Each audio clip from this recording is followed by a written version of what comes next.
But I didn't have no idea what sales and use taxes was. So the first 6 months we generating like 300 plus a month, and we ain't paid the sales and use taxes. So we end up owing DC $250,000. Ouch! Out of 300.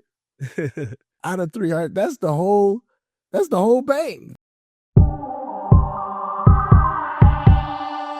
Let's go. I stay fit head to toe. I'm knocking down all of my goals. I'm a young professional. You're now watching that friendship flow. Let's go. I stay fit head to toe. I'm knocking down all of my goals. Let's go. I'm a young professional. You're now watching that friendship flow. What's up, friends? Welcome back to another episode of Friendship and Flow. You already know we keep it real with the conversations, the experience in the game. Today, I have a special guest, someone who embodies what it means to hustle, pivot, and turn setbacks into comebacks. He's a DMV native, an entrepreneur, and a chef who took the culture and put it on a plate. You might remember Stop Smackin DC, but now he's running things down in Richmond with his new spot, Torch. He's here to talk about his journey, what it takes to build in the restaurant industry, the lessons learned, and how he's keeping the DMV spirit alive down south. So with that said, sit back, tune in, and we're about to get into it.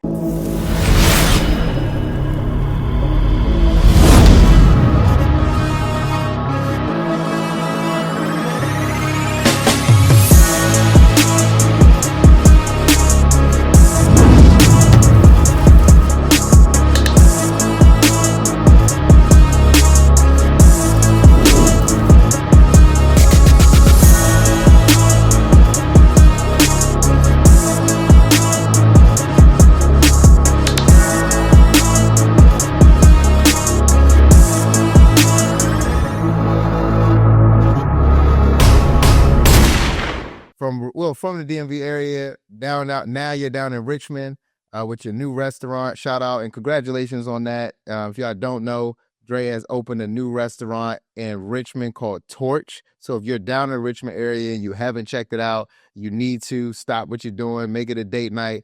Definitely go check out Torch. It's that DMV word. That's what it is. It's Torch. So Dre, welcome. Thank you for coming out here, man. I really appreciate you being here, man. Like, you know, tell the people a little bit about you, and let's get into it. My professional name is Dre Green, but my around the way DMV people, they call me Drizzy. I was born in Alexandria. I lived in Temple Hills. I lived in Forestville, Siouxland. I lived in Southeast. So I've been around the whole DMV growing up. So that's why Torch came about with the name, because we say when the food is good, it's Torch. Yeah. I was giving Richmond a feel of our DMV culture. I like that. That's what's up, man. Like when I heard it, it makes sense because, you know, it's just something we naturally say up here. And a lot of people probably wouldn't know what torch is, or they think in flames and things like that. But most of us, when we eat something, it was a time and era where torch was a word that was just like, it was that good. It was torch, you know? So I don't know what they saying now, but torch is, you know, still a word for us that was in our era. Right. So I wanted to do something that was like kind of outside of the box and not cliche. So to us, it's still a slang word, but to them, it's like a upscale restaurant. Like they just see a nice logo and the name, but they don't really know until now, like we explaining what it means. For sure. That it means it's good food. I love that, man. You bringing that DMV culture to Richmond, man. So let's what inspired Torch? You know what I'm saying? Like, obviously I understand the name and everything like that, but inspired this movement to say, you know what? I want to open a restaurant in Richmond and, you know what I'm saying, call it Torch. Well, Torch, it was a concept just written in my phone, but it came about like on accident.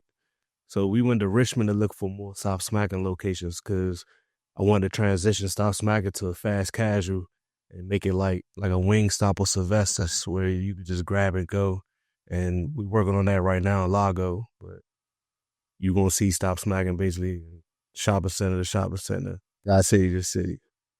But we went to see a space and it was like a huge 4,800 square feet space. And my relative was like, I know you're not interested in something real big. I know you want something that's like 1,500 square feet, but just check this out. I think you'll like it.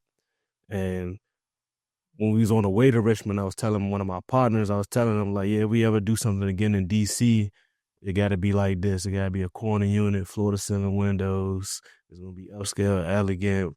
We're not doing hookah. We're not doing hip hop. We trying to make a diverse comfort setting. And when we walked in, the first thing he said is, well, this fits your torch concept. And most people kind of, when you talk about a new concept and you already got something in motion, it kind of go in one ear and out the other. So when he said that, like, I appreciated it because like he believed in the vision once when I was explaining it to him. And needless to say, like the torch came to life. It's in life, man. That's what's up, though, and that's important to have people like that in your camp that understand what you're trying to do at the end of the day. You know what I'm saying? The bigger picture, and just because we not focused on that right now, but that opportunity came up, he was like, "Hey, bro, this might be, you know what I'm saying? We got to push this to the front." So I like that. I like that, man. That's what's up. So we still ended up at the moment of that. I think Stop Smackin DC was still open at that time. Okay. So the Largo location just ended up coming. We locked that in November of 2024, but we were still looking for the carry out spaces that we didn't even give up on that. So we ended up with both within the same year. Okay. Which is hard. So that is hard. I mean, one restaurant in general is hard, let alone two, and keeping it in motion is even better. So let's even ask that. Like, when did you just know that you wanted to get into the restaurant industry? Because that's obviously, we all know, one of the hardest industries to get into or actually have success. It's easy to get into, but have success in it and whatnot. It really goes all the way back to like high school, really, and from me being a promoter. So I was a promoter in the area at first. Okay. So I used to help promote Go-Go's. I did my own shows a couple times. So I was always good at like bringing people out. The Go-Go's transitioned to the clubs when people wasn't going to Go-Go's as much as we getting older. So when like Ibiza, Fur, when they was popping. Classic time in DC. Yeah, I was a young promoter then, but I wasn't like making any money. I just wanted to get in the club for free, bring my friends and females for free. Yeah. It just looked sweet, you know what I'm saying? Cutting the line and stuff. But they used to finesse me. They used to finesse me on the promotion tip though. They'll tell me they'll pay me a certain amount of money if I bring a certain amount of people. But it's all good. Some of the relationships I still had today, and they be doing me favors. I mean, but that was building your network at that time that, I mean, like you said, you still got today and whatnot. So from promoting and kind of just obviously being in that lifestyle of bringing people out, what triggered to be like, I want to go do a restaurant, Yeah, so it's still more to the backstory. So promoting, then I go to college. I came up as a hooper. I played for Wise. I went to Virginia Union in Richmond, and that's how I got my target market in Richmond, because that's like my second home from college. So when I went to college, I was throwing big house parties, and like club promoters in Richmond was hating on me because I'm bringing anyone who's like 18 to 21. Yeah, they come into my house parties. They want, because it's free. Yeah, we giving out everything free. Like we just want to have a good time, and that's how Playground Entertainment came about. Okay. So Playground Entertainment was my promotion company. I eventually, like as I get older, I start renting out the clubs myself. Like back then, like now it's bar guarantees and stuff like that. And they wasn't doing that back then. You could just rent out the club, but it wasn't expensive. You could rent out the club for like $1,000. You keep the door, they keep the bar. Easy math. Everybody happy. Yeah, easy math. Yeah. We had Limes like wrapped around the corner. In Richmond, and I did a lot of stuff in DC as well too, for OZO, like Griffin, Rose Bar, like in early stages of Rose Bar. I feel like I played a huge part with the growth of like Rose Bar and OZO, Capital, a lot of them places, because they used to always hit me up and be like, "Hey, can you do your after party here? Can you do this, do that?" And I just charge them a flat rate. So I didn't really label myself as a promoter with them. I just tell them like, just give me 502 bottles. Yeah. I'm gonna blast it out for you. Bring the who's so there's Yeah. in your spot. So, as we grown with the promotion, I used to always I just like hospitality. Like I like throwing free stuff. Like I throw big cookouts, Same, man. pool I definitely know what you're parties, saying. matching pool parties, stuff like that. And it wasn't really about the money. I just wanted to have a good time and see others have a good time. Same, yeah. So one of my friends, he went to college with me. This how Stop Smacking kind of came about.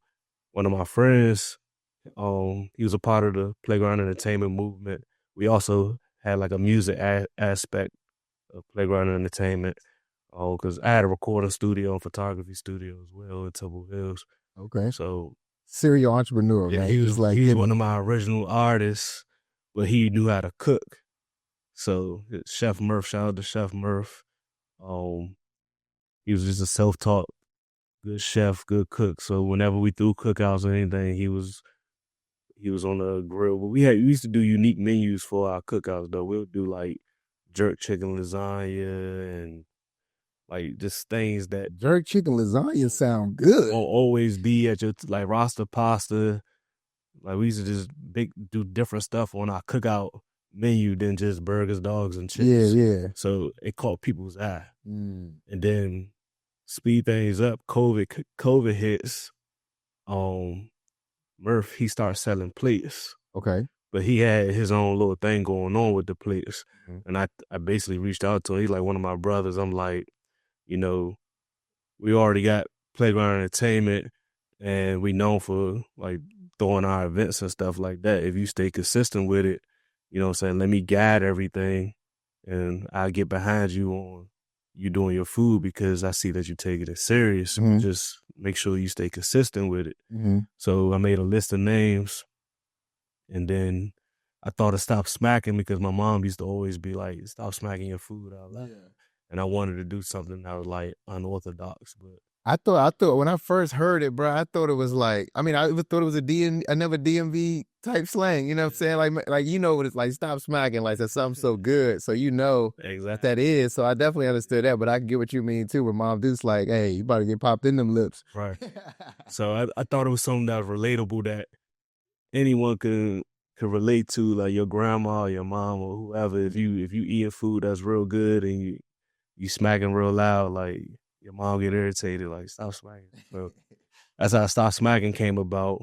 We continued to sell plates, but I was looking for a food truck. So one of my homeboys, he ended up buying a food truck for me, but it was during COVID. So the warehouse that was putting all the equipment on the food truck ended up shutting down.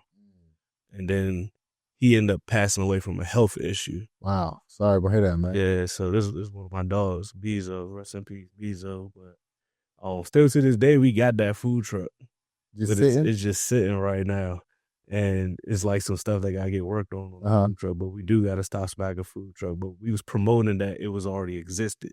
Nice. So speaking of to exist. Yeah, social media thought it was real. So people like, where y'all located, where y'all at it, where just give you an address in Northeast and pull up there. Pull up. If you ask, the food truck is in the shop. You know what I'm saying? My bad, man. Phone issues. Let's get rid of this. Yeah, I said no phones in the beginning. I know I did. Forgive me, audience. No, for sure, man. But like, go lead up to the restaurant. That's just crazy in general. Like how you just never know how things will align when you know what I'm saying. You just with your camp. You know what I'm saying. You just with your boys and things like that, and you seeing an opportunity to support your man. You know what I'm saying. That you have a talent of cooking. And you like, hey, I got the eye to, you know what I'm saying, bring the people out. Let's work together. But that's what a lot of people need. You know what I'm saying? Seeing bigger pictures of their surrounding, you know what I'm saying, people around it also, man. So that's what's up. So Stop Smacking. At some point, you know, obviously, Stop Smacking DC is no longer, you know what I'm saying, in existence, right? Right. So talk a little bit about, you know what I'm saying, that transition or that struggle or what you learned in the process of, you know, Stop Smacking going up, but Stop Smacking also going down and some of the little adversities and some of the things you might have faced. Yeah, I say well, first, that's why I wanted to stop, because I knew you probably would have a follow-up question right behind it. So to even lock in, you're a realtor, so Mm-hmm. you know these landlords, they look us off out the gate. Mm-hmm. You know what I'm saying? No, and they want to see a certain amount of financials to make sure you're able to afford these buildings and afford rent and stuff like that. So when I got my studio, they got me some more knowledge of commercial real estate. So I did a bad deal with my studio, just not knowing. I'm just happy to Just own the learning. business. So I meet different realtors, more experienced realtors. They telling me certain things I didn't know about. Like, yeah, you can get a year without paying rent. You can get TI. And a lot of people don't even. I know business owners who still don't know what TI is. I mean, when you there, go ahead and drop it on there. You get tenant allowance. Yes. They'll give you money based off the square footage or building improvements and Yep. stuff like that. You really just gotta sell yourself, sell your concept. You gotta pitch your pitch. Second generation or new build outs. So it's a lot of advantages you can get being a new business with a strong business plan behind it. For sure. And strong financials behind you. So if you're showing strong six figures or more, they happy to have you type of thing. For sure. So with the studio, I ain't had to show like a whole bunch of money. It's just an industrial warehouse. So once I learned, like, okay, you gotta show 6 figures or more. But the location we ended up with on Stop Smackin in DC wasn't a part of the plan either. Like, we was originally looking for carry out spaces because we didn't want to just jump out there and get a casual dining restaurant. Yeah. And it's during COVID too. So Yeah. we not trying to fill in all these seats. Yeah. We just wanted to do grab and go. And like, we don't have no restaurant experience. When did Stop Smackin DC open? It opened during COVID, you It said? opened July 2021. So COVID was like, still in trying to figure. We were trying to figure out COVID. Yeah, it was still 6 feet, seating distance or something like that. Yeah. Then the vaccine costs came a little later.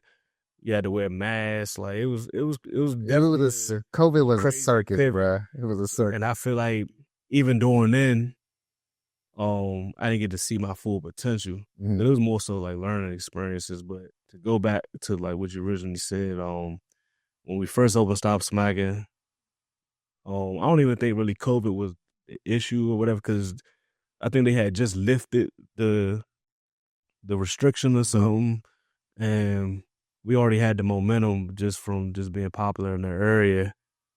But I feel like we lacked the experience. So Chef Murph never worked at a restaurant ever before. I never worked at a restaurant. I got my like promotion experience, but I'm just know that I'm gonna bring people.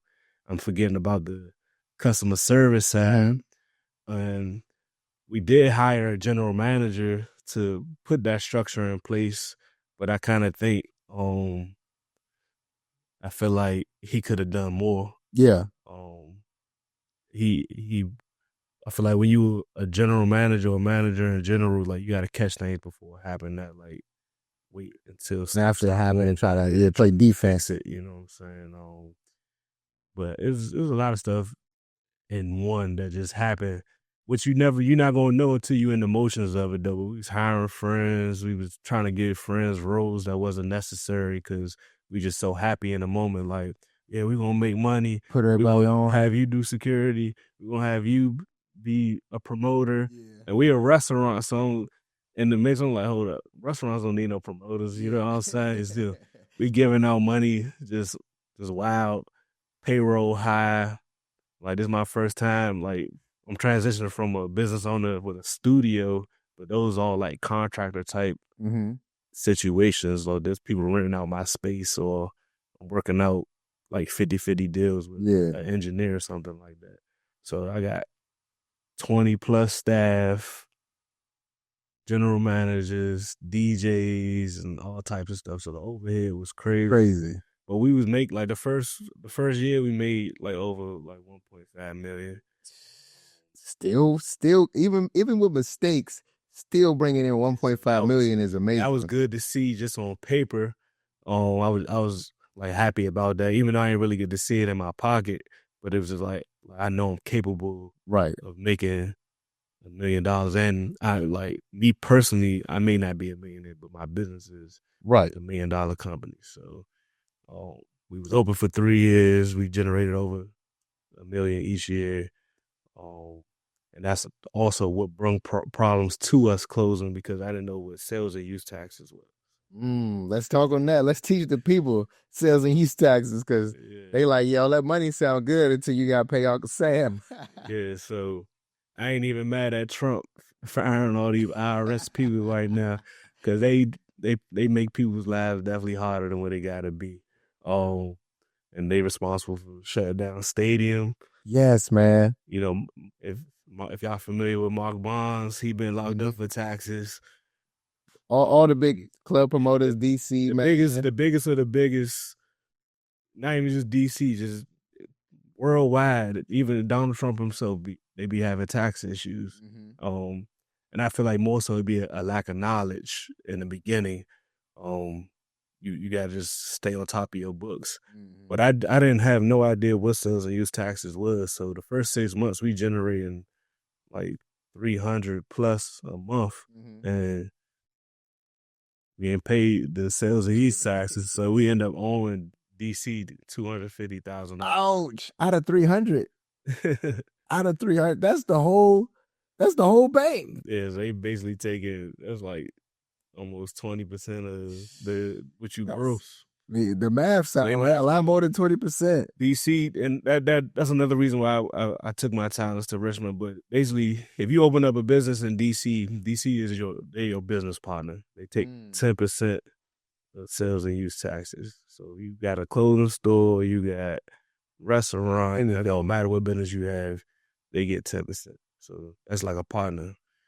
You know that didn't invest into your business. not at all. They said we got the land and that's it. We got on a payment plan to like pay it down, but our payment plan was $6,000 a month. Ouch! So this simple math, we paid $6,000 for that. We got to pay rent. I got to pay my personal rent. You got too much staff. I got a studio. I got a payroll.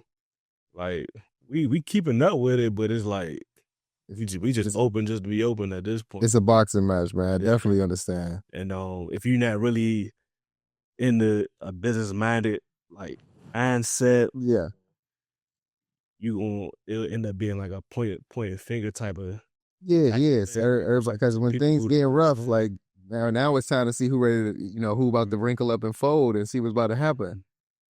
So we paid the payment plan, I say consistently for like the first 2 years, but business goes up and down. So if people not coming out as much in the wintertime, or school season starts, people getting their kids ready for school, you're not making the same numbers that but that bill's still the same now. Your bill's still the same. And that's the issue. So we writing them letters, we telling them, like, we not making what we was making in 2021. It's in 2023 now. Like, can we get a cheaper payment plan? And they like assign you like an agent. And the agent was just like an asshole. Like, she just took pride into closing businesses. Like, the conversations we having with them, she just happy. Like, yeah, we closed them down for the same reason we closed. Like, that's her just on some rant. Yeah, and some people be unhappy with themselves, so they be just trying to. That's her avenue. Other people, and she was black too. You know what I'm saying? And I come to find out too, they not even allowed to eat at establishments in DC. So they work in DC. They can't eat in DC, and that's how you know they name so messed up, because. Because everybody that know you, everybody you probably go beat up or something, because they closing down these businesses without trying to even help. Like, DC's not offering financial assistance. Yeah, like all that stuff they be promoting on social media. Like, you can go get a business loan, or DC will give you a grant and all that stuff. Like, you got to be in that mix of like who already in the loop of Mayor Bowser and all that people. And the who's who of really who they want to give it to. But that's, basically, but that's something to touch on. Granted, I'm sure they're going to be like, no, we give everybody something. But in reality, you like, bro, we've been trying. But I feel like, and that speaking for other people too, just that has businesses in DC, I feel like we are Washingtonians, we are DC. Mm-hmm. So y'all know what we do for the community. Y'all know we involved in the community. We do stuff that no Asian restaurants and all the stuff they make black restaurants go through. It's a lot of entitlement. Like we doing book bag giveaways, schools reaching out for sponsorships and stuff like that. But I don't see the Asian curry house that's on every corner. They not sponsoring our Speak school. on it. They that Speak on it. doing book bag drives, haircuts, stuff like that we've been doing before Stop Smacking. Right. And one of my partners with Stop Smacking, he owns Team Takeover. Okay, I know Team Takeover. Shout out to Team Takeover, all that big basketball. And they sent thousands of kids to college. Yeah. You know what I'm saying? From this area. So I just feel like we deserve help. Like everybody needs help. And I feel like they wasn't there to help us. Like could have got that situated in a fair payment plan. Let me ask you something doing that. I got another question based on that. Like going through these trials and tribulations of Stop Smacking and the bills and everything like that. Was there ever a point that you thought about quitting and just like, man, I'm done. Like I'm tapped out. Well, one day I feel like I ain't no quitter. Like it get ugly, it get bad. You know what I'm saying? You talk to God. You know what I'm saying? And keep it moving. I might be like bullshitting like in my thoughts or something. Like I'm about to give up, but like, Yeah, it ain't in you. It ain't in me. And it's like what I got to lose. Like is like I ain't come up rich. I ain't like I'm a millionaire. Or anything. Yeah. I'm gonna just go back and try to get a job, and that played a part too with becoming an entrepreneur because I applied to thousands of jobs on Indeed and all that stuff, and they just not getting back to me. Or the ones you get, like these the little temp agency jobs and stuff, they only want to pay you minimum wage, and shit like you can't survive out here. Then with the economy the way it's going as it is now, even if you do make 6 figures a year, you try to enhance your lifestyle, you gonna still end up living check to check, and that's why I messed up too. Like the more money you make, the more you should decrease your expenses. So like, I had the Mercedes AMG, I had the corner unit, floor to ceiling windows, see the whole Disney. Like, they had the fit. Yeah. Just a little bit, man. And then you taste it, and then you gonna chase it more. You know what I'm saying? So I ain't gonna say if you lose it, but if you downsize your lifestyle and really stay down till you can afford it a couple different times, like I strongly encourage. I got one that Jay-Z said if you can't buy it 3 times, then you shouldn't buy it once. You know what I'm saying? So if you ain't got 3 times it, then stay in your range, and that, like I said, that's an attest to it, because there's a lot of people that is making 6 figures, maybe even 7, but they're living such in a high expense rate that it's draining you down, and you're not really you just as good as a person making 40,000 a year. Yeah, you got situations like now where you got Trump eliminating jobs, like all these people who probably felt so safe. This is what entrepreneurs go through. Like you never know when something may go left. So you gotta have your money ready for a rainy day. But if you've been spending your checks consistently, vacations, designer, and all that stuff, you're gonna be sad. So well, man, you preaching, bro. You definitely dropping gems, because that's important. Like people just gotta understand, like the days of keeping up with the Joneses and the days of trying to look a certain way just so that we fit the mold is dead and dumb. You know what I'm saying? Like it's be comfortable with you at, and people don't rock with you for what you got on or what you rocking or whatever, then they probably weren't with you anyway. You know what I'm saying? And let them be. I say I do, because I be saying this just to myself or in general. Like you see people like Elon Musk and all them niggas Bama's like shit though. Yeah, they don't care about clothes. But I feel like I'm gonna always be fly though. Like I agree with you. But you don't have to go. It's different. Like fashion changed so much now. You don't have to go the designer route to be flat. 100%, man. There's definitely a lot of black-owned businesses that I support. One of my favorite clothing lines, Dreams of Triumph. Okay. And the Div. Yeah, I know about Dreams and Triumph. I remember when he was starting out early. You know what I'm saying? It was just t-shirt stuff. Good price. Every time I wear stuff, anywhere I go, people like compliment on it. So it's like you don't really have to spend $1,000 on a Dior shirt or something like that, and you only gonna get a couple wears out of it because they material not even the best, or you spill something on it, or because you That's it. Or you done wore it one time and took a photo, and now look, now you just Instagram. You can't even wear it no more. So I encourage to always still be fly. You know what I'm saying? I feel like that's a part of like mental health. I agree. How you take care of yourself? You look good, feel good. Nice. So cuts and stuff like that. let me dive into this. So we stop smacking. You know, it has its downside and things like that, and you realize that, you know what, that chapter is, well, not done, but y'all had a pivot on that in that chapter. And what brings up the idea of, like, you know what, let me go back to Richmond, and obviously we talked about your guy finding the spot to bring Stop Smacking down there, but like, let's get into that part. Like, now you found a spot in Richmond, and now let's just turn, we jump from Stop Smacking, we go into Torch. Like, how does this So Stop turn Smacking was still open when we went to go tour that spot. So Stop Smacking, we ain't just like we Stop Smacking was open from July 2021 to May 2024. Okay. So OTR, that's the name of DC's tax and revenue building. On Valentine's Day, they came and just shut us down. How did that go? That was in full motion? And this made the news and everything. Dang. And I will say the community like supported. I had Backyard reaching out to me. I had Red Grant reach out. Yeah, shout out to Red. Sean Towson, the president of the Restaurant Association. So people was working to figure out how could we come up with a solution.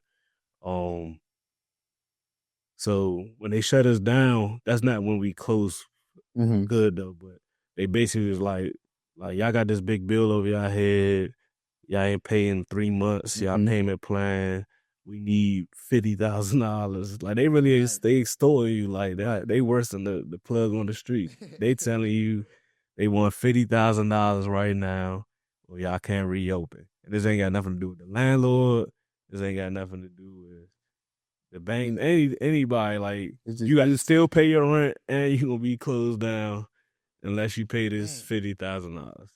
These them restaurant roles that they do not talk about, and letting you know that real struggle, it makes it like tough, man. Right. So it's just like we ain't got $50,000 just to. Yeah. Even if we did have it, like, I'm not about to give you $50,000 to be more on the whole and just play catch up and still got to be on a payment plan. You know what I'm saying?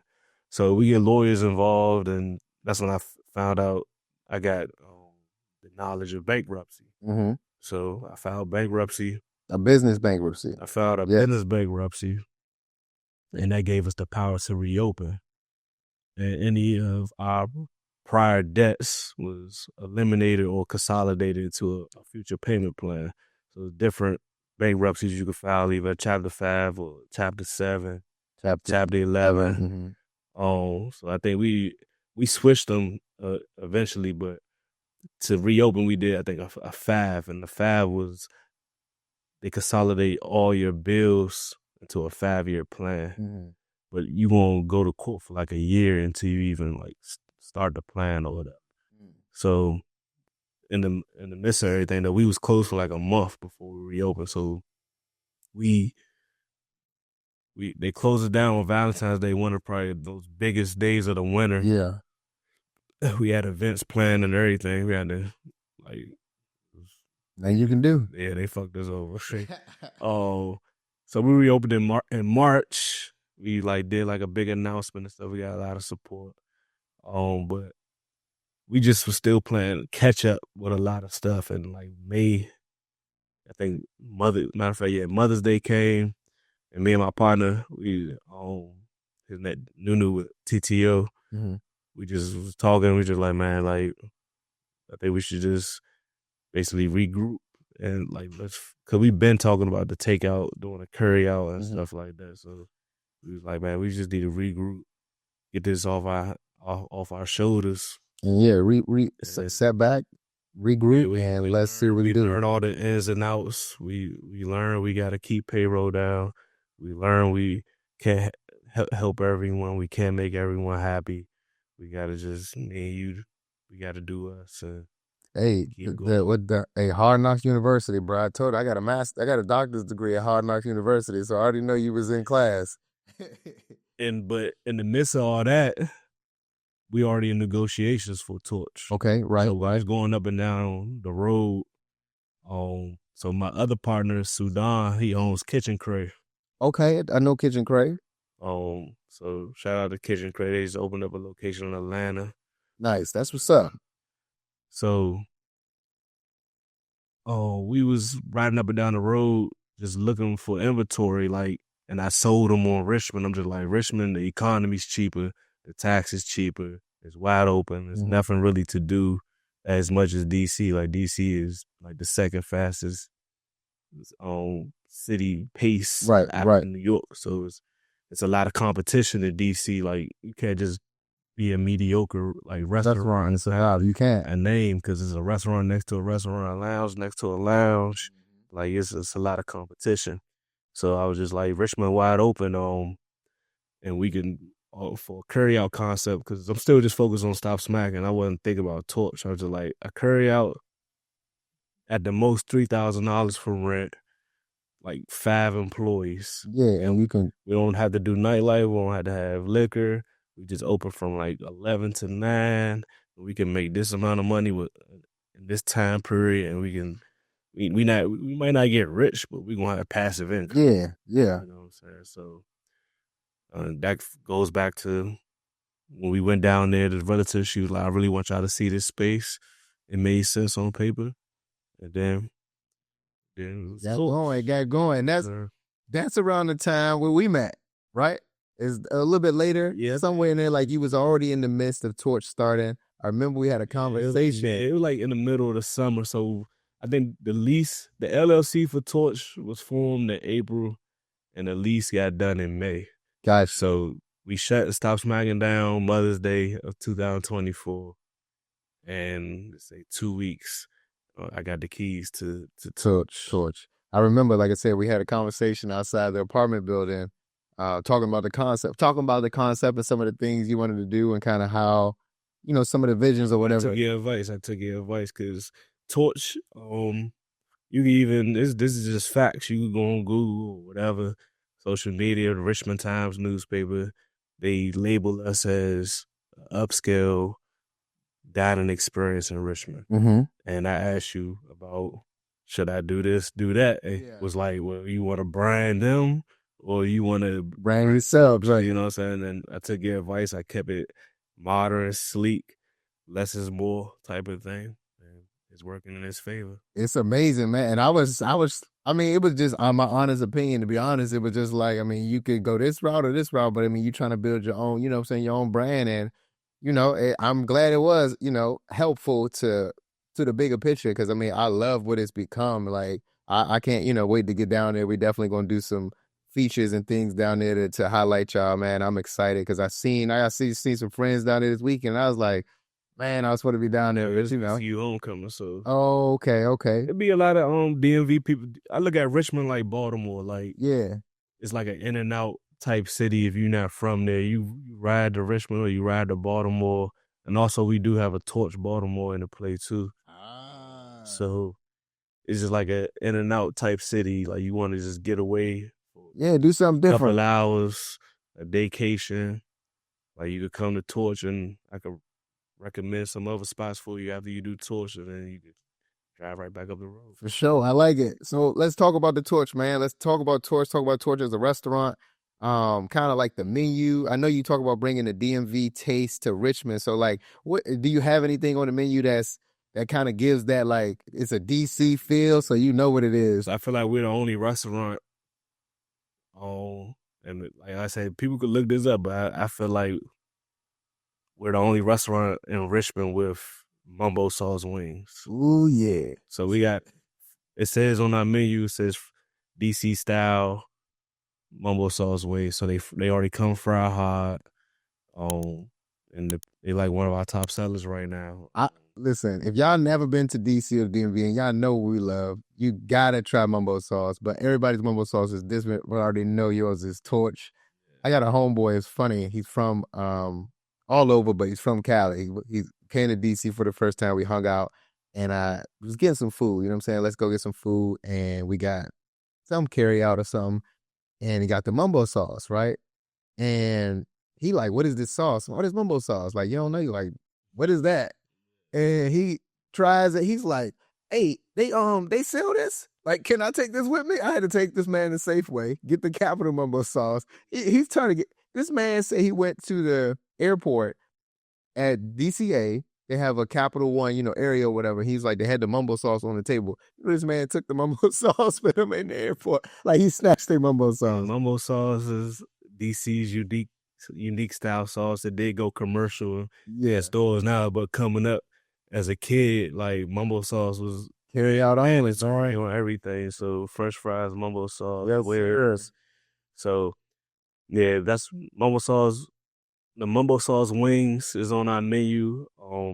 Our gumbo is selling real good, and I think a lot of restaurants in general, unless you in like Louisiana, a lot of restaurants don't have gumbo. And good gumbo. My goal with the gumbo is to like get an award for it or something. If I want to get an award for best gumbo in Virginia or something like that, which goes back to Stop Smackin. Stop Smackin won a lot of accolades in the area. We got like best restaurant from different news articles. We did Channel 4 News like a couple times. We did commercial for the Wizards. You got the playbook, and sorry to cut you off, but it's like the Stop Smacking was that, like I said, that learning curve. Now you got like you was already ahead of the game. This was like, I already took this class already. I know this answer. And it's still trial and error. Like Torch isn't perfect. It's still ways we could definitely get better. With any restaurant, the main thing is the kitchen. Yes. So it could look real fly, it could be real pretty, all that stuff, but everyone at the end of the day is coming to try good food. Yes. They want good service. So my goal before anything is good service. Your food come out at a decent time, but sometimes it don't always work out like that. And it's not necessarily that they're receiving bad service, but people would take it as it's bad service because their food came out late or something like that. And then they start taking their frustration out on the server. Server, it's like a domino effect. Yeah. Once the kitchen isn't on point, that's the heart of the restaurant. Yeah, and I feel like it happens to the best of the best restaurants, but yeah, they say like you can't compare what other people's doing. But I think my main focus is making sure our food come out consistent, and my servers and bartenders are giving you that customer service like Chick-fil-A. Chick-fil-A is the blueprint, and I mean it's very simple, like you said, But with being with the restaurant industry, I think personally, like you said, it's the food. Well, it's customer service, it's the food, and the ambiance. If you can get all three of those on the same, frequency and level, so I feel like that's very successful. That's the hardest part, because you might do that on Tuesday, but it might not go like that on Wednesday. Yeah. You know what I'm saying? So to get it like that every single day, like that's the main focus right now. I love that, man. So, all right, Torch is open. I'll definitely need to get down there and try, because you got me hungry. I'm already want some mumbo sauce wings and some more. But so you're clearly an entrepreneur, but you're a father and a family man and things like that. Like, so how do you balance, you know what I'm saying? Like, let's put Torch to the side, but let's talk about you as a man and then just as an entrepreneur and as a dad. Like, first of all, how does being a dad and being an entrepreneur, work for you, and what does that mean to you? I love it. Like, after a long day, my son, he's 2. So once I come through the door, he runs to me like he misses me. And I definitely miss him too. It's definitely hard though, doing the balance, because I'm a father, but I'm also a father to my businesses as well. So it's like, if the business not successful, like, we're not gonna eat. So I gotta give time to the restaurant, but I also gotta make time for my son. But overall, I feel like I'm making it work. I'm doing the best I can, and I'm trying to build a legacy for him so he can take over my restaurants. And then I'm trying to get into that realtor life like you, And you can have it. and leaving him. Want to leave him a property by the time he 18. But I feel like the hardest thing is also being in a relationship. I feel like I gotta be a good boyfriend. I gotta be a father. I gotta be a manager of the businesses. Not only one, we got 2 restaurants. Stop Smackin in Lago about to be renovated between March and April. So I gotta give my time to everyone. Time management is very important. And I feel like the older we get, like time is just be flying. Like you just look up, it's just really not enough time in the day. Also, not to mention, I got a part-time job as well. Oh, okay. You sound like me, man. You might be listening. People think I'm Jamaican or something. I got a part-time job as well, and I want to stay fit. I want to go to the gym. I want to hang out with my friends. I want to take a vacation. Like, you got to do all this stuff within 24 hours. So, I'm just trying to do the best I Balance. can. Trying to find balance. I think it's important to note that, though, because it's a lot that comes with it. You know what I'm saying? Like you said, and even being a boyfriend and being in a relationship and trying to have that aspect of it, and that support that comes with it. You know what I'm saying? Like dating somebody that understands what's going on is important and how they fit into this lifestyle. How do you you talked about being in a relationship, and not to, expose your relationship or nothing like that or whatever, but that balance of still having somebody that supports what you have going on while understanding like it's gonna be some times where I'm gone for this long or whatever the case is, like that effect that it's has on your relationship. Yeah, it's not easy. Like it definitely is ups and downs at times. You know what I'm saying? Y'all might have to separate.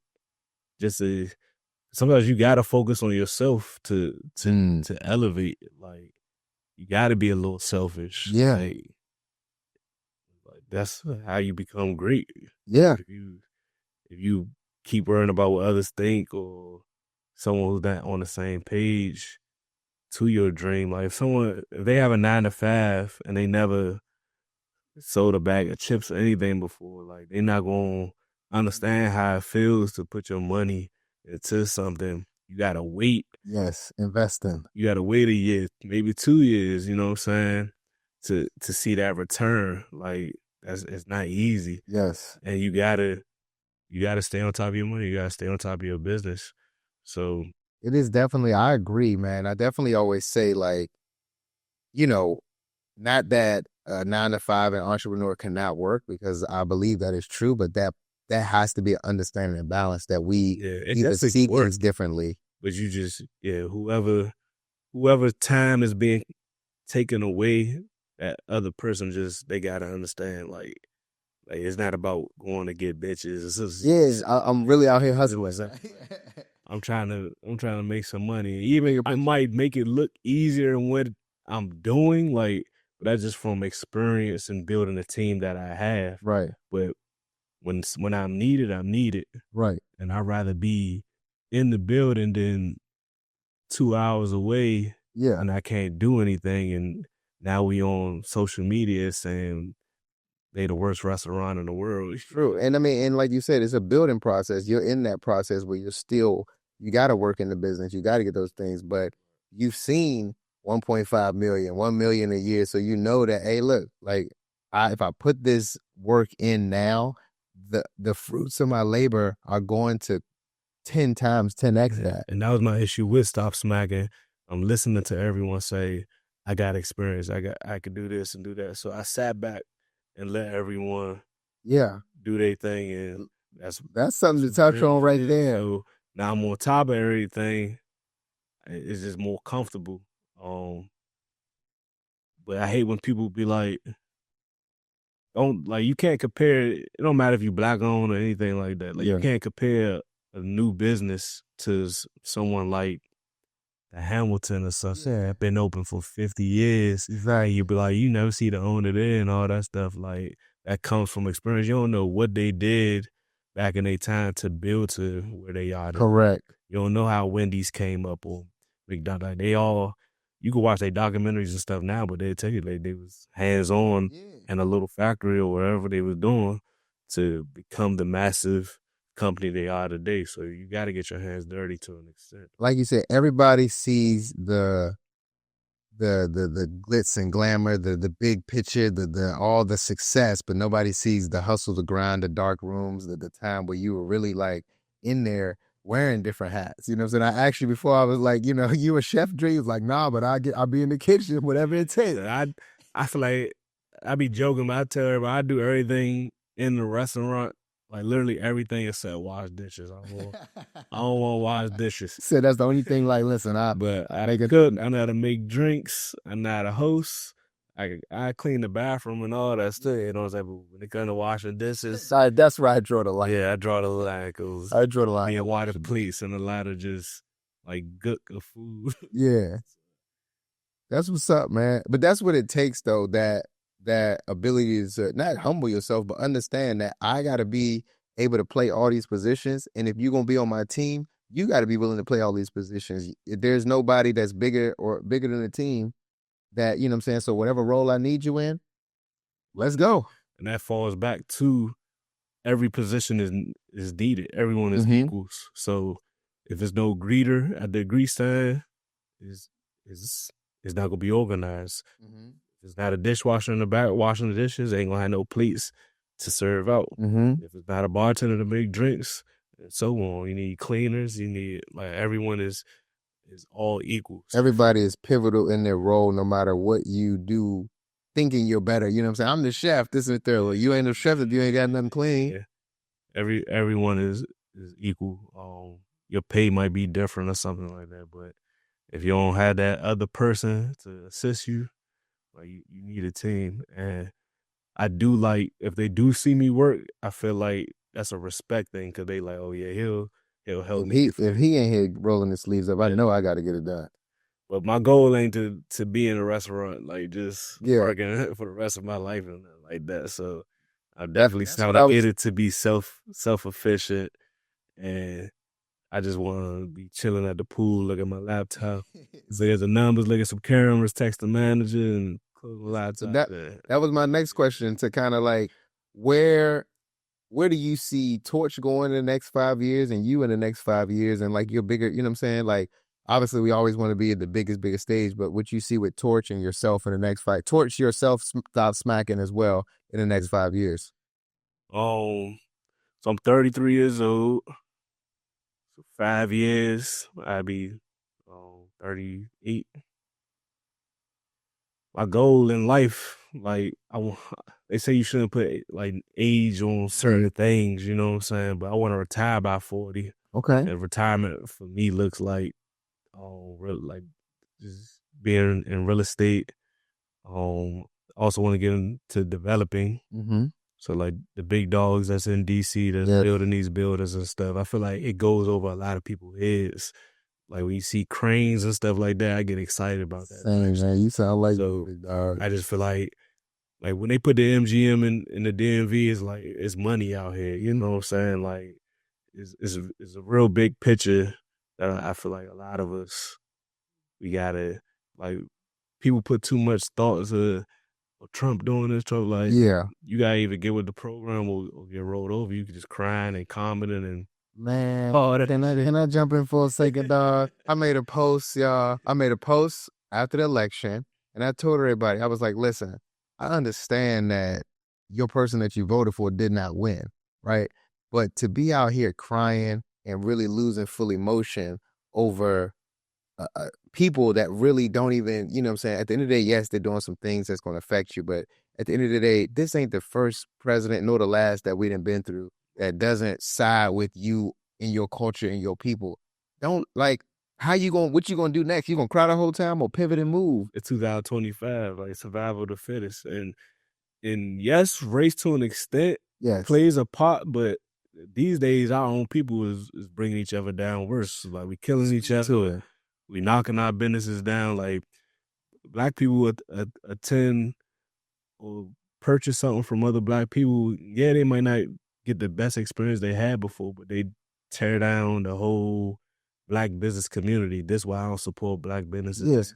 So if you go to McDonald's, you get some cold fries, you saying this why I don't support white businesses or whatever. No, you go to another. Because you're going to go back to McDonald's. You're going to be back at another McDonald's. McDonald's, yeah. So I feel like we got to take that black owned off our back. Like, just come to our business. Like, come to our establishment, support our clothing line. Like, we don't got to be labeled as black owned. Like, that's... Hey, Dre, you speaking torch. Hey. And that's just from experience. It's just... And it also... It's different types of black people. Yes. There's different types of communities of black people, different types of countries of black people. So we all don't stick together and support each other because it's African-owned establishments that might not even step foot in a American black-owned establishment. And I witnessed this. I seen white people come look at the menu just because you playing R&B or something like that. They leave. Yeah. So that was kind of like my solution with Torch. How can I bring diversity, have everyone comfortable? You just to make everyone happy is less is more. Man. If you go to your favorite restaurant, like my Torch was inspired by Earl's Kitchen in Tyson's. Okay. I like Earl's. That's one of my spots. Earl's Kitchen and Bar. Torch Kitchen and Bar. I love it. So I love it. Every time I went to Earl's, it might not be the best food to some people, but I always get the same dish every time I go. And the customer service is always cool. They got a cute, like, looking, bubbly staff. And the ambiance is nice. And it's next to Eddie V's, but I prefer Earl's over Eddie V's. The prices is fair. They got a nice happy hour. Yeah. And the ambiance is nice. And that funny thing you say, Earl's, shout out to my man Braun, who's a bartender at Earl's. We went to bartending school together in COVID when I thought I was going to be a bartender, but that was 2 months of, never mind. But that's my man. Actually, like I said, I go to Earl's, I sit at the bar, just off the solo, and it's a good ambiance. So for you to say like that kind of, but to you to be able to go to a restaurant and be like, I can take a piece of this and put it here. I can take a way to Stop Smackin, put it here, and all of the other stuff, and create it in such a way. But I love that you was really touching on the black business thing, man, because we definitely take this label and, put it on there where in reality, like, let's just be a business. Let's just be a business and make money all the way across the board where everybody can come. And it's not about, all black people. I'm not saying, yes, you're a black business and we want to see you successful, but we wouldn't just see you successful as a business, flat and period. So I love that, man. That was definitely, something to just to drop out there. Even for those who don't know, like, you're a top realtor in the area. So if you label yourself as a black-owned realtor, that might scare away other audience. Like, exactly. Like, it's cool, you know what I'm saying? Black power, I'm not supposed to say it, but at the end of the day, facts. You see what I am. I don't got to promote that I'm black. That's a gem right there. You walk around black every day. Yeah. I get the experience every day. And it feels great to see that we bringing all communities into Torch. And what I took from Stop Smackin was a unique name, a name I think everyone could gravitate to, but with a meaning behind it. But it's like, if you know, you know. But Torch, back to the original question, where I see Torch, we already working on a Baltimore deal. It's not closed yet, but I'm speaking to existence. Torch Baltimore 2026, because that's going to be an eggshell build out. Okay. So that's going to be $1 million project. That's going to be my biggest budget of a project ever. We shooting in Torch Baltimore as soon as that thing open. And then I want to target like more cities like Richmond, like cities that just needs the demand. I don't want to be in the hot spot. I don't want to be in Houston. I don't want to be in New York. I want to target Charlotte. I was just about to say that. Dallas. My dream is Miami. Miami is a hot spot, but you got to come ready to play out there. Like, maybe you had Orlando or Tampa, maybe Orlando, but also that's the growth of Stop Smackin as well. So Stop Smackin, since it's going to be takeout style, the fastest paced growing takeout is Subway. So Subway is larger than all franchise fast food spots. They larger than McDonald's. They larger than Burger King. McDonald's like second, but basically I'm trying to get on that level. Like, I think Rick Ross is doing his thing with the wing stops. in the DMV, you see Sylvester's grow. Milk and Honey is growing because they sold to Thompson Hospitality. So I'm also building a sale, so I'm not trying to just hold on and be the big boss and all that stuff. Like, if someone come and want to franchise or invest into a percentage and stuff like that, I'm definitely down for that because I'm not trying to be getting more grade biz. Facts. I hear running all these restaurants and stuff like that. But the restaurants is also, like I say, my stepping stone into jumping into real estate, you know what I'm saying? Yeah. Trying to build my credit back up and get that stuff situated. But I feel like I'm going to have to cash out my first time. So I'm going to have to save my money with my restaurants, get my first flip, and then just go from start using the bank's money from there. So. Man, you got the blueprint, my brother. You got the right path. Like I said, my goal is development and real estate in that space too. So I'm 100% with you. And hey, who knows, man? It might be somebody listening. It's like, hey, I'm ready to get it. I hope the right person hear this. You know what I'm saying? Believe in the dream. Because there's a lot of people out here with the money. Yeah. But they don't know what to do with their money. They want to grow their money. Like, you could be sitting on 50,000 or 100,000, but it's just sitting. And you're just doing your day-to-day thing, but you want to. I be having conversations with people. They just be like, I got this saved up, but I want to grow it. And I'm just like, you really got to take that risk, that chance to, like, and it might not go as planned, so don't get your hopes up, you know what I'm saying? Like, this is going to be an end-all, be-all, but this is what it takes to take it to that next level. You got to take that risk. So my relative, one of my relatives, he always be like, man, I like you because you put your nuts on the table. So, hey, that's a statement right there. Because I mean, and it's paying off. You know what I'm saying? So you really gotta put your nuts on the table and just take those risks. It's positive risks at the end of the day. Like, you're not about to go sell drugs or anything like that. You know what I'm saying? Yeah. To the people that is like still in the streets, like, honestly, these days there's no more big niches and owl holes and all that type shit.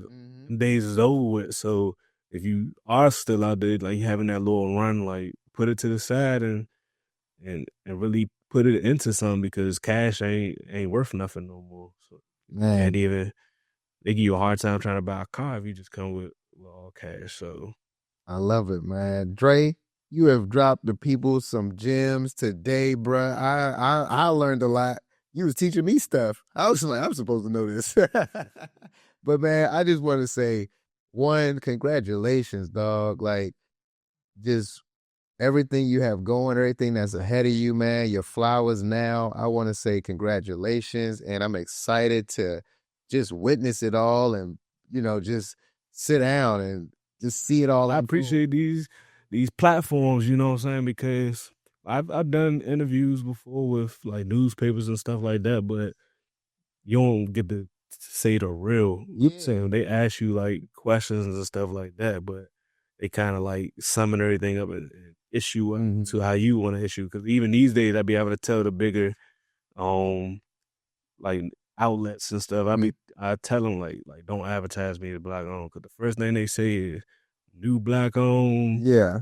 Location open. Like, I hate it. Like, and not because I'm not ashamed of being black and none of that stuff. Like, I'm like I said, I feel like I'm a real, like, DMV. Yeah. Like, I feel like I am the DMV. Cause, like, one, I lived in.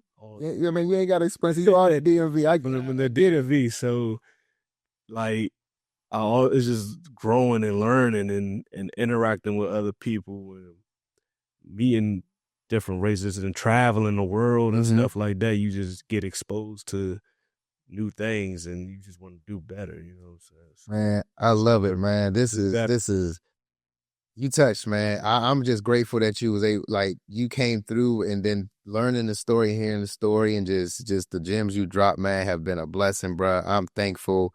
And Torch is, you know what I'm saying, this whole process and build, I'm excited to see what you do over these next time, man. So we will definitely, this will not be your last time, you know what I'm saying, on Friendship Info for sure, man. But we're going to be doing some things. Towards Baltimore. Actually, no, next shoot, Stop Smackin and Largo. Yeah. So Stop Smackin, Largo, we trying to be open by this summer. I think it's going to hit the the area hard. We coming to feature at Stop Smackin and at Torch. We in the heart of Kettering. It's needed. Like it's we taking our community back, and we about to like I'll be reading the comments and stuff like they want us out Waldorf. Everywhere I feel like, because everything is chained for real. Like I feel like Sylvester's is a little bit outside the box with the Mexican style type food. You might get some Sardis. Everything else is like America's Best Wings. Yeah. Asian carry out. And not to knock them, but I'm inspired by y'all because y'all just come to our community, take over. I was just about to say. It is nothing glamorous about it. It's straight fried. And we go in there support it every time. And like, not to knock on the black owned, but at the same time, we would love to know and see that it is a, black owned chain restaurant that's doing it at that level and caliber. And I see Stop Smackin being that, man. So, hey, full pedal to the metal, man, to the throttle. This is lit. Man, dog, like this, this podcast is brought to you by Stop Smackin. This broadcast is brought to you by Torch.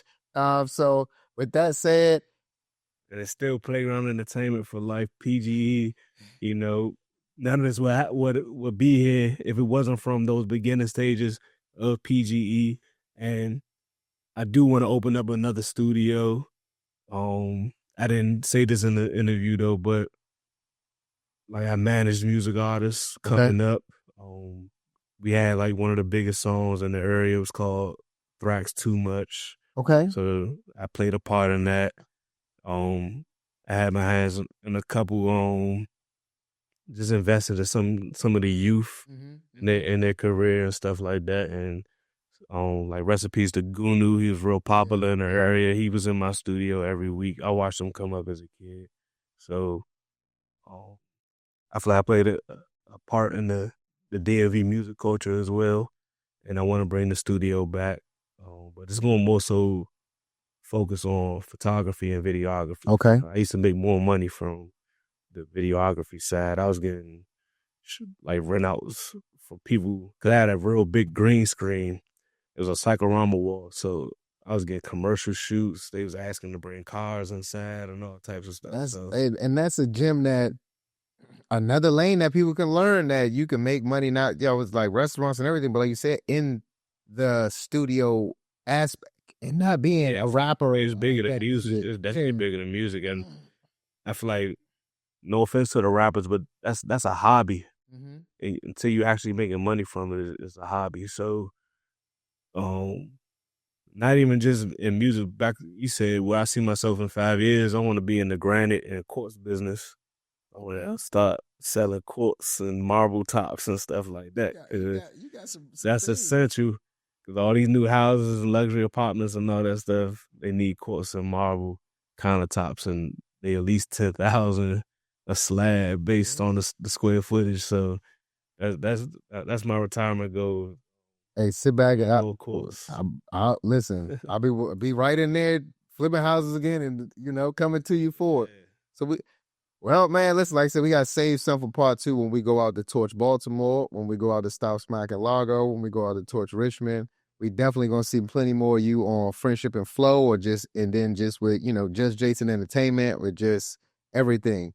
And then my team at camp, bringing them out there and letting them feature and do some things on it too. So I'm excited, man. 2025, we got a lot of big things going on. My network, my friends, my people, man. With that said, thank you for being here. Thank you for blessing us with the knowledge, the insight, man. And we look forward to supporting Stop Smackin and Torch, y'all. Appreciate it. With that, y'all, that was Friendship and Flow, man. We had my man Dre come through, Stop Smackin, Torch Richmond. Y'all know what it is, man. Do all that other stuff. Like, follow, subscribe. You know the buttons to hit. So don't even act brand new. Stay tuned for the next episode of Friendship and Flow, man. We out. Let's go. I stay fit head to toe. I'm knocking down all of my goals. I'm a young professional. You're now watching that Friendship and Flow. Let's go.